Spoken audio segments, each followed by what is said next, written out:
ਅੱਜ ਨਾ ਤੁਹਾਨੂੰ ਹੁਣ ਸੁਣਾਉਂਦੇ ਆ ਕਿ ਮਤਲਬ ਕਿ ਇਖਤਿਆਰਾਤ ਦਾ ਗਲਤ ਇਸਤੇਮਾਲ ਕਿਵੇਂ ਕੀਤਾ ਜਾਂਦਾ ਹੈ।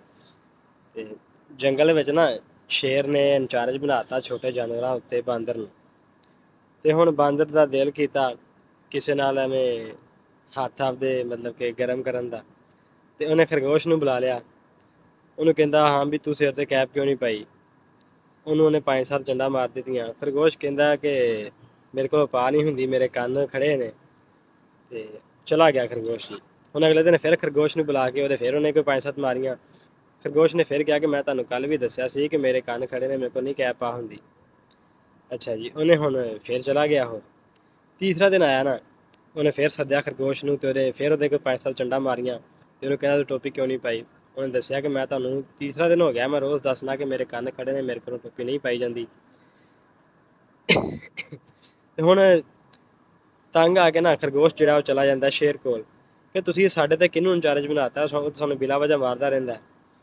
ਉਹਨੇ ਚਲੋ ਸ਼ੇਰ ਨੇ ਹੌਸਲਾ ਦਿੱਤਾ ਖਰਗੋਸ਼ ਨੂੰ ਕਿ ਮੈਂ ਉਹਨੂੰ ਸਮਝਾਵਾਂਗਾ। ਹੁਣ ਸ਼ੇਰ ਨੇ ਸੱਦ ਲਿਆ ਬਾਂਦਰ ਨੂੰ ਤੇ ਉਹਨੂੰ ਕਹਿੰਦਾ ਯਾਰ ਕੀ ਤੂੰ ਬਿਲਾ ਵਜ੍ਹਾ ਮਾਰੀ ਜਾਂਦਾ ਉਹਨਾਂ ਨੂੰ, ਕੀ ਕੋਈ ਵਜ੍ਹਾ ਸੀ, ਕੋਈ ਮਸਲਾ ਸੀ ਤੇ ਦੱਸ। ਕਹਿੰਦਾ ਮਸਲਾ ਇਹ ਸੀ ਕਿ ਉਹਨੇ ਟੋਪੀ ਨਹੀਂ ਪਾਈ। ਉਹਨੇ ਕਿਹਾ ਟੋਪੀ ਨਹੀਂ ਪਾਈ ਤੇ ਕੋਈ ਵਜ੍ਹਾ ਨਹੀਂ ਹੈਗੀ, ਤੂੰ ਕੋਈ ਵਜ੍ਹਾ ਬਣਾਈ ਦੀ ਹੁੰਦੀ ਪਹਿਲੇ ਤੇ ਫਿਰ ਮਾਰੀਦਾ ਹੁੰਦਾ। ਉਹਨੇ ਕਿਹਾ ਹੁਣ ਤੁਸੀਂ ਦੱਸ ਦਿਓ ਵਜ੍ਹਾ ਕਿਵੇਂ ਬਣਾਉਣੀ ਹੈ। ਉਹਨੇ ਕਿਹਾ ਕਿ ਵਜ੍ਹਾ ਐਵੇਂ ਬਣਾ ਕੇ ਮਤਲਬ ਕਿ ਤੂੰ ਉਹਨੂੰ ਚੀਜ਼ ਦੇਣ ਭੇਜ ਦੇ, ਮਤਲਬ ਕਿ ਉਹਨੂੰ ਸਮੋਸੇ ਲੈਣ ਭੇਜ।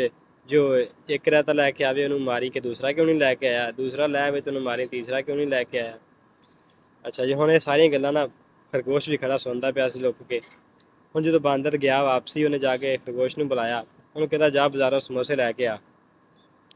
ਹੁਣ ਉਹ ਸਮੋਸੇ ਲੈ ਕੇ ਆਇਆ ਤੇ ਉਹਨੇ ਸਾਰੀਆਂ ਗੱਲਾਂ ਸੁਣੀਆਂ ਹੋਈਆਂ ਸੀ। ਉਹਨੇ ਲਿਆ ਕੇ ਨਾ ਸਮੋਸੇ ਰੱਖ ਦਿੱਤੇ ਇਕੱਲੇ ਉਹਦੇ ਅੱਗੇ ਬਾਂਦਰ ਦੇ। ਬਾਂਦਰ ਉਹਨੂੰ ਮਾਰਨ ਲੱਗਾ ਤੇ ਕਹਿੰਦਾ ਰਾਇਤਾ ਕਿਉਂ ਨਹੀਂ ਲੈ ਕੇ ਆਇਆ ਨਾਲ। ਉਹਨੇ ਰਾਇਤਾ ਕੱਢਿਆ ਅੱਗੇ ਰੱਖਤਾ ਤੇ ਫਿਰ ਮਾਰਨ ਲੱਗਾ, ਕਹਿੰਦਾ ਮਿੱਠੀ ਚਟਨੀ ਕਿਉਂ ਨਹੀਂ ਲੈ ਕੇ ਆਇਆ। ਉਹਨੇ ਮਿੱਠੀ ਚਟਨੀ ਵੀ ਕੱਢੀ ਤੇ ਅੱਗੇ ਰੱਖਤੀ ਤੇ ਫਿਰ ਉਹਨੂੰ ਕਹਿੰਦਾ ਕਿ ਤੂੰ ਚਨੇ ਕਿਉਂ ਨਹੀਂ ਲੈ ਕੇ ਆਇਆ। ਉਹ ਫਿਰ ਉਹਨੂੰ ਮਾਰਨ ਲੱਗਦਾ ਤੇ ਜਿਹੜਾ ਖਰਗੋਸ਼ ਹੈ ਨਾ ਉਹ ਚਨੇ ਵੀ ਕੱਢਦਾ ਤੇ ਅੱਗੇ ਰੱਖ ਦਿੰਦਾ। ਤੇ ਬਾਂਦਰ ਨੇ ਫੜ ਲਿਆ ਉਹਨੂੰ 5-7 ਫਿਰ ਮਾਰੀਆਂ। ਤੂੰ ਕਹਿੰਦਾ ਇਹ ਦੱਸ ਟੋਪੀ ਕਿਉਂ ਨਹੀਂ ਪਾਈ।